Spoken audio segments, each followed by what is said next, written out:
My entire childhood life, I hopped around, which is where I got my nickname Hopper from my father.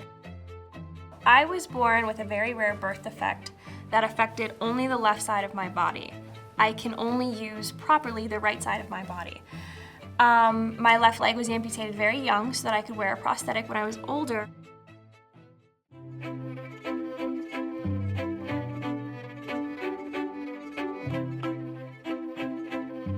I never really realized I was disabled when I was little. I was just me. I never saw myself as that disabled kid, and neither did my friends. It wasn't until I was about 9 years old, I got a letter in the mail saying, "You are invited to this Learn to Ski camp for physically disabled kids." And I was like, "Mom, what's a physically disabled kid?" She goes, "Well, I think you should go to this." I realized I finally really, truly fit into a room.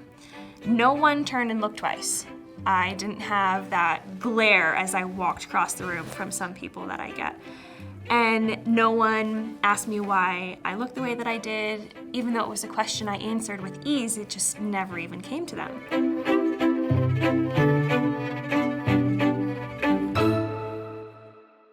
I made the US national team when I was 15 years old. It was in 2011. And it was definitely very unexpected. It was really just a dream in the beginning. And that was really a breaking moment for me where I think I grew up a little and my skiing really, really, really started to progress.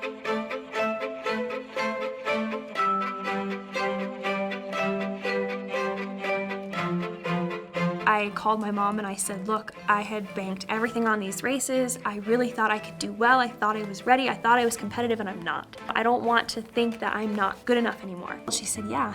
She said, "You can come home." She goes and toss everything in, and she said, "But then what?"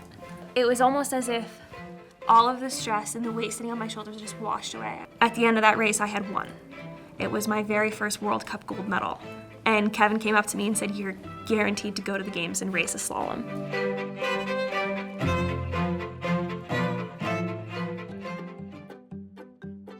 I remember in the start gate, someone had said to me back home, they're like, "Well, you should just be angry at the course. Just stick your tongue out at it and just own it." So I did. I stuck my tongue out right in the beginning of the course. I didn't fall.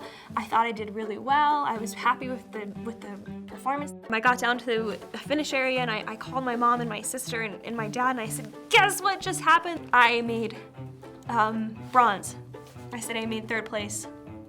And she just screamed on the phone. I said, what happens now?" And Kevin's like, "Well, walk out there on the podium right after the race is over and collect your flowers for the flower ceremony." He said, "And then tonight you'll stand on the stage in front of the rest of the world and receive your medal."